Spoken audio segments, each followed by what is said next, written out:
అందరికీ నమస్కారం అండి.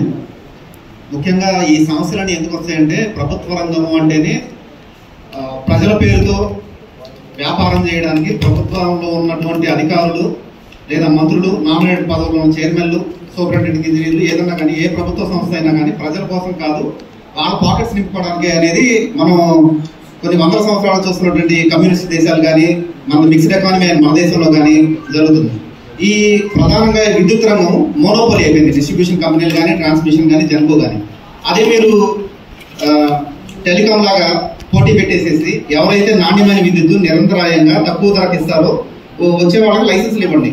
బీటెక్లు చేసి, ఎంటెక్లు చేసి చాలా మంది ఖాళీగా ఉన్నారు. వాళ్ళు ఎట్లనో మీ ఎగ్జామ్లు పాస్ అయ్యి విడిగా లైసెన్స్ చేయడం ఎలక్ట్రికల్ ఇంజనీర్లు పాస్ అయ్యి ఉన్నారు. వాళ్ళందరికీ విద్యుత్ తయారీలో కానీ, ట్రాన్స్మిషన్లో కానీ, డిస్ట్రిబ్యూషన్లో కానీ ఎక్కడ అవకాశం లేదు. ఇక్కడ ఉన్నటువంటి అసిస్టెంట్ ఇంజనీర్లు, ఏడీలు, డిఈలు ప్రభుత్వంలో శాశ్వతంగా ఉన్న ఉద్యోగస్తులు మాత్రమే దీన్ని నడపాలి అనే మోనోపోలీ సంస్థ వల్లే వాళ్ళు 80 యూనిట్కి ఎన్ని రూపాయలు ఇచ్చినా మాకు కట్టాల్సి వస్తుంది. అలానే మీరు పోటీ ఉన్న సంస్థలు కనుక తీసుకొచ్చారనుకోండి, నిరంతరాయంగా ఉండే విద్యుత్ వస్తుంది. రెండోది వోల్టేజ్ ఫ్లక్చుయేషన్స్ తక్కువ ఉంటాయి. వోల్టేజ్ ఫ్లక్చుయేషన్ వచ్చి మనకి ఇంట్లో కానీ, ఫ్యాక్టరీలో కానీ, షాపుల్లో కానీ ఏదైనా అప్లయన్సెస్ తగలబడిపోయినప్పుడు మనం చేయగలిగింది ఏం లేదు. ఆ ఎంప్లాయీస్ ఏమంటారు, పిడుగులు పడ్డాయి, లేకపోతే వర్షం వచ్చింది, ఇంకోటి ఏదో చెప్తారు. మీరు అదే ప్రైవేట్ కంపెనీ అనుకోండి, డబ్బులు అడగచ్చు, మాకు కాలిపోయింది, మాకు దీనికి ఇన్సూరెన్స్ ఏంటి, లేకపోతే ఇంకో కంపెనీ దగ్గర తీసుకుంటారు.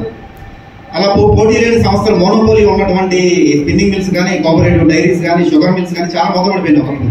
ఇవన్నీ ఎందుకంటే ప్రభుత్వం మాత్రమే నడపాలి. వాళ్ళు ఎంత రేట్లు వేసినా ప్రజల మీద పన్నులు వేసి ఇండైరెక్ట్ గా తీసుకొచ్చి బ్యాంకుల ద్వారా రుణాలు ఇప్పించి సంస్థలు నడుపుతారు.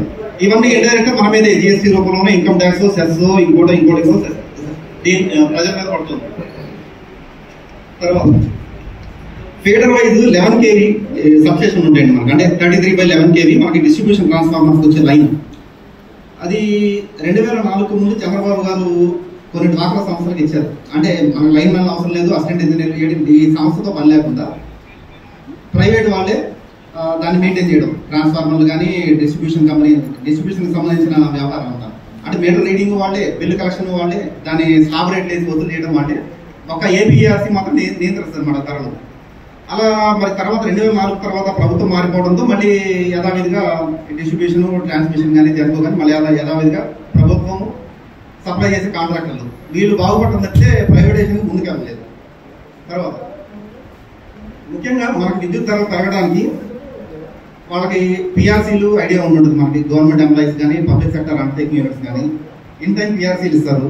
లైన్ లాసెస్ వస్తే పట్టించుకునే బాధ్యత అనేది ఉండదు ప్రభుత్వంలో, శాశ్వతంగా ఉండే ఉద్యోగం. తర్వాత ప్రొక్యూర్మెంట్, ఇప్పుడు మనం తీసుకున్న స్పేర్ పార్ట్స్ కానీ, ఇన్ఫ్రాస్ట్రక్చర్ కానీ వీటన్నిటిలో కూడా మోనోపోలీ సంస్థ అయితే ఇదే మనకి ప్రజలందరికీ లాస్ అన్నమాట. వాళ్ళు ఎంత కొన్నా కానీ మనం చేయగలిగింది ఏం లేదు, పోటీ సంస్థ లేదు కాబట్టి. In time rectification of supply, అంటే మనకి ఏదైనా ట్రాన్స్ఫార్మర్ కాలిపోయినా, ఫ్యూజ్ ఆఫ్ కాల్ వచ్చినా, ఇంకోటి ఏదన్నా కానీ జరిగితే లైన్ మెన్లు కానీ, ఏఈలు కానీ వాళ్ళ రూల్స్ ప్రకారం వెళ్ళి ఇన్ టైం చేయరు. ఎందుకు చేయరు అంటే ఆ సంస్థ తప్ప మాకు ఏది గతి లేదు విద్యుత్ అందించేది. అదే వేరే పోటీ సంస్థ ఉందనుకోండి, ఇంకా వేరేకంటే ఫాస్ట్గా చేస్తారు. మనకి ఎలా అయితే జియోనో, ఎయిర్టెల్లో, ఇంకోటో ఇలా జనరేషన్లో కానీ, ట్రాన్స్మిషన్లో కానీ, డిస్ట్రిబ్యూషన్ కంపెనీలు కానీ ఎక్కడెక్కడ డీసెంట్రలైజ్ చేయడం, ప్రైవేట్ వాళ్ళు దాంట్లోకి ఇవ్వడం, పారదర్శకంగా చేయాలి. ఇప్పుడు ఉన్నటువంటి మనకి ఈ ప్రభుత్వం వేసినటువంటి ట్రాన్స్మిషన్ లైన్స్ కానీ, ట్రాన్స్ఫార్మర్స్ కానీ, సబ్స్టేషన్స్ కానీ ఇవన్నీ కూడా ప్రజల డబ్బుతో బ్యాంకు రుణాలు తెచ్చి ఆ డిస్ట్రిబ్యూషన్ కంపెనీస్కి వాటికి పెట్టి ఇన్వెస్ట్మెంట్ చేసినాయి ప్రభుత్వం. ఎందుకు చేసినాయి? మనందరికి విద్యుత్ ఇవ్వడానికి. మరి అలానే ప్రైవేట్ రంగాన్ని కూడా ప్రోత్సహించాలి. ప్రైవేట్ రంగం వస్తే మనకి ఎట్లయితే బిఎస్ఎన్ఎల్ డౌన్ అయిపోయిందో మన సర్వీసెస్కి ఎలా అయితే మన కాల్ సెంటర్ ఫోన్ చేసి అడుగుతామో, జియో కానీ, ఎయిర్టెల్ కానీ, ఇంకో వోడాఫోన్ కానీ ఏదన్నా కానీ అలానే ప్రైవేట్ వాళ్ళు కూడా అడగచ్చు. కానీ ప్రభుత్వ రంగంలో ఏంటంటే మనందరికీ తెలిసిందే, కొత్త కనెక్షన్ కావాలంటే మనం సిటిజన్ చార్టర్లో ఉన్నటువంటి వారం టైంలో ఇది వస్తుంది, విత్ ఇన్ ద టైం అనేది రెక్టిఫికేషన్ అవ్వట్లేదు. సో ఇంతవరకు చెప్తాను. థ్యాంక్స్ అండి. థ్యాంక్ యూ శ్రీనివాస్ గారు. మిత్రులారా, ఇప్పుడు మీరు విన్న సమాచారాన్ని అంతటినీ క్రోడీకరించి నేను 4 ముక్కల్లో త్వరగా మీ అందరికి చెప్పడానికి ట్రై చేస్తాను. కిందసారి ఇదే ప్రెస్ క్లబ్లో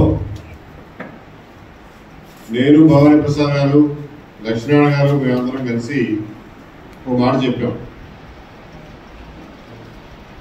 గత ప్రభుత్వానికి ఈ ప్రభుత్వానికి అనుసంధానించే అగరబత్తి ఒక మెగా కృష్ణారెడ్డి గారి మెగా ఇంజనీరింగ్ కంపెనీ.